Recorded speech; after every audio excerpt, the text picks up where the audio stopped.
it's July. That means Pride Propaganda Month is over.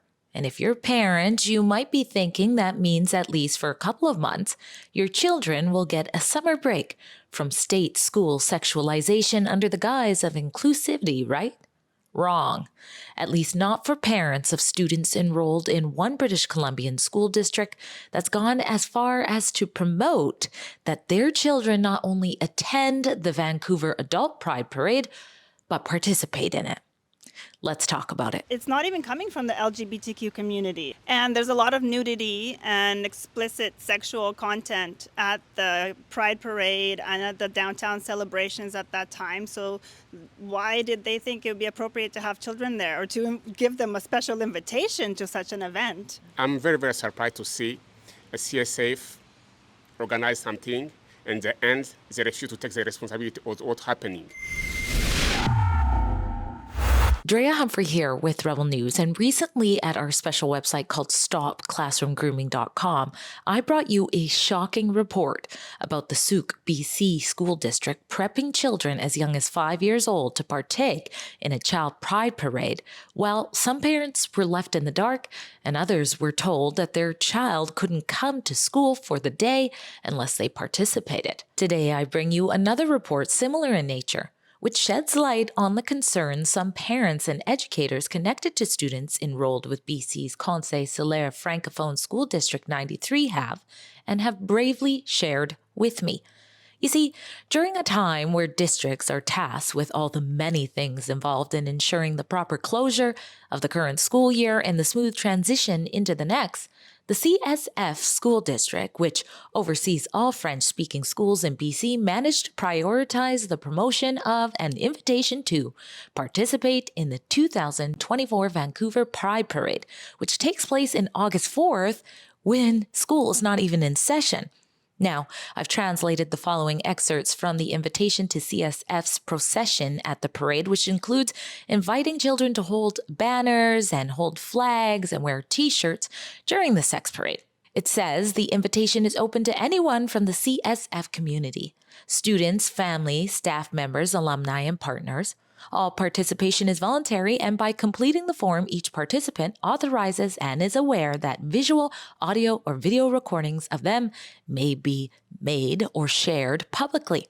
Now, while it says that all in the community are invited, parents who received the invitation and felt it was inappropriate to have passed on to their child were undermined, as the district allowed for middle and high school children aged 12 and up to be sent the invite directly through the students' email addresses in the Lower Mainland. And get this, students over 16 were told they don't need an adult at all to sign for them to partake. And students 16 and under wishing to participate in the parade must be accompanied by a responsible adult 19 years or older. So not a legal guardian, could be a cousin, an older friend, some pedophile your child met online. And since when are children capable of determining which adults are responsible to care for them anyways? I'm sure the students involved in the over 2,000 teacher-student sexual misconduct cases in just 2 provinces that we've reported on thought their teachers were responsible too. 2,000 cases actually. 2,000. In regards to all across Canada. And the thing in Canada, there's only 3 provinces that made public sexual misconduct. And as far as I could see during the sign-up process, this district isn't verifying IDs, so how do they even know if this person is actually 19? And what happened to criminal record checks? You know, like the ones that are typically required of adults who volunteer with schools, but apparently not adults eager to take someone else's child to a pride parade. Now, of course, I did reach out to CSF to get you their answers for this report, but they never bothered to reply. I did, however, speak publicly with 2 parents from 2 separate families who were willing to pick up the torch of concerns for other parents who are driven into the closet and fearful of expressing their opinions about the district's oh-so-inclusive Pride Parade agenda. To be parent is a very big responsibility. We are not parents when just a kid is just 2 years or wherever or 2 months, but we are parents forever. So if a 16 years child can take his own decision just for this event, so can you imagine what's gonna happen after that?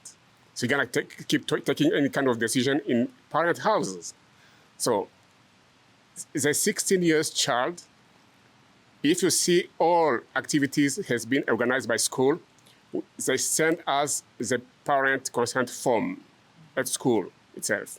So, and the kids have to be with teachers and other adult people to get them.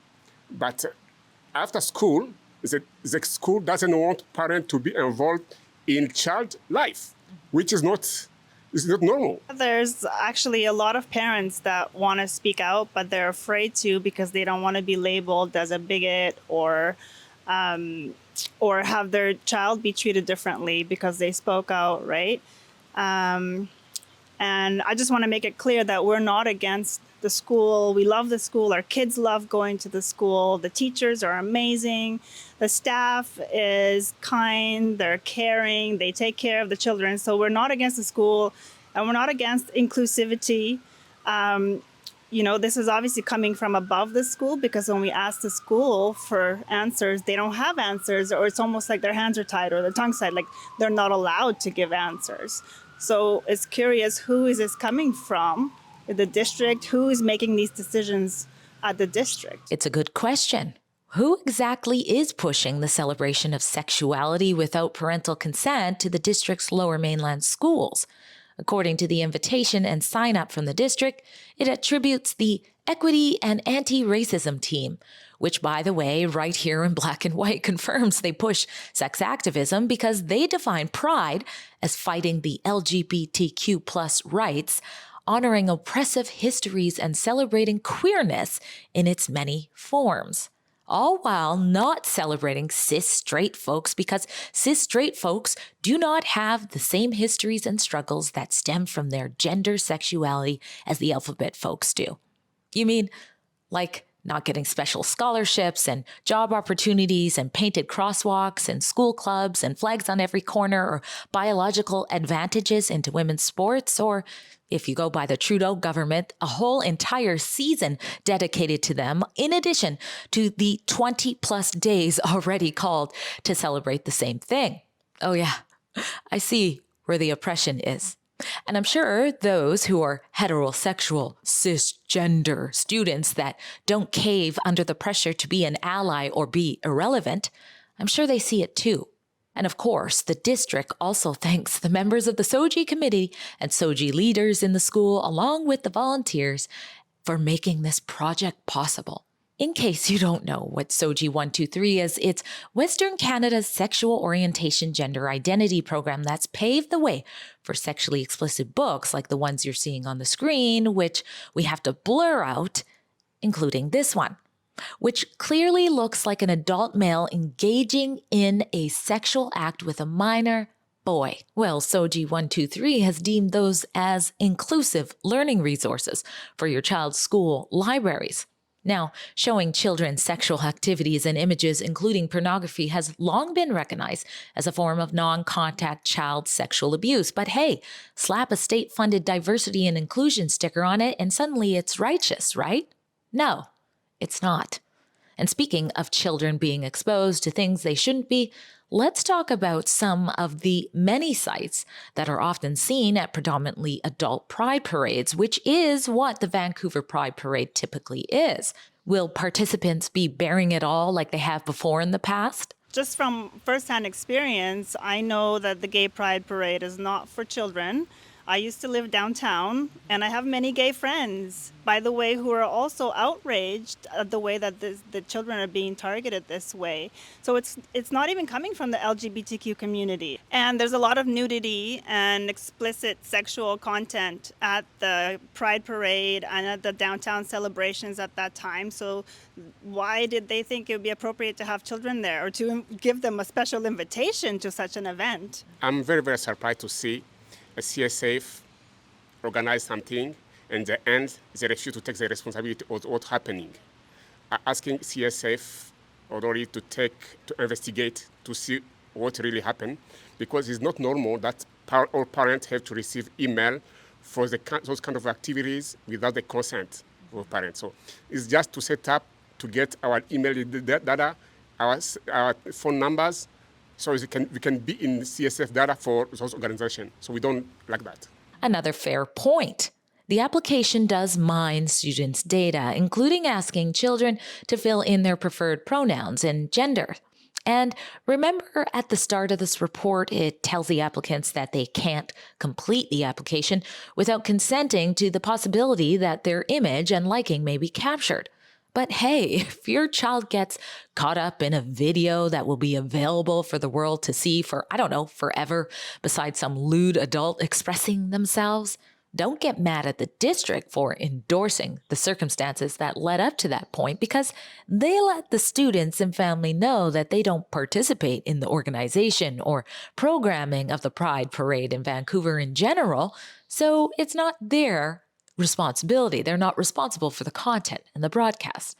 You know, one of the questions I asked both the district and concerned parents and school staff was whether or not they could recall another out-of-school event that occurs when the school is off for any break that kids are invited to take part in.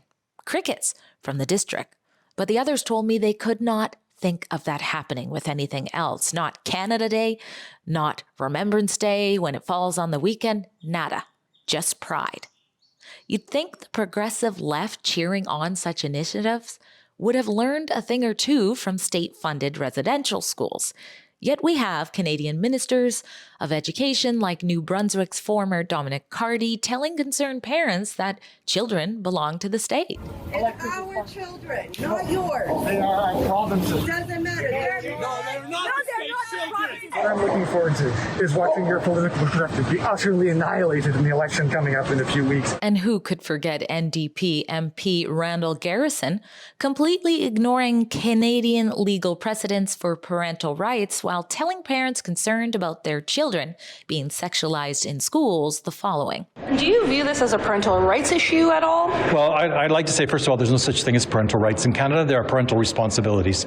And in Canadian family law, the primary responsibility of parents is to support and affirm their kids. Children have rights in Canada, and these kind of policies restrict the rights that children have in Canada. To wrap our heads around how such a wedge has been driven between parents and their children in public schools in the name of pride, I reached out to former Chilliwack School trustee and PhD Dr. Daryl Ferguson. Ferguson says parents should be aware that there is a push for state schools to override parental rights, but that there is still something those concerned about that can and should do about it. So this is a move that's coming down from the government. It's coming from the Ministry of Education, and even the legal firm that represents the district is putting out a notice that parents no longer have rights over their children. Information can be withheld from them. So this is a dangerous move by the state. Parents need to be involved in school districts. They need to go to public meetings. They need to speak out on these issues when it's on the agenda. They need to confront it. I've confronted this at our school district and had the whole board walk out. I've been banned for confronting these types of issues, but parents need to get involved, and we need to vote out any government that promotes this. And at the moment, it's the NDP. Vote them out. Conservatives intend to remove or at least change SOGI 123, and certainly don't see the removal of parents' rights as a step in the right direction. So vote wisely and be involved. All right. Thank you both. I know it's not easy to come forward on this issue, but it should be, especially if it's being done in the name of diversity and inclusivity. Drea Humphrey with Rebel News and Concerned Parents. At Rebel News, we fearlessly tell you the other side of the story, and that includes what goes on behind school doors with your children. If you appreciate valuable reports like this, please go to our special website called stopclassroomgrooming.com and sign and share our petition demanding that our ministers of education uphold parental rights and child innocence in schools. And while you're there, you can chip in a few bucks to help us cover the many expenses involved in making reports like this possible. We appreciate your support.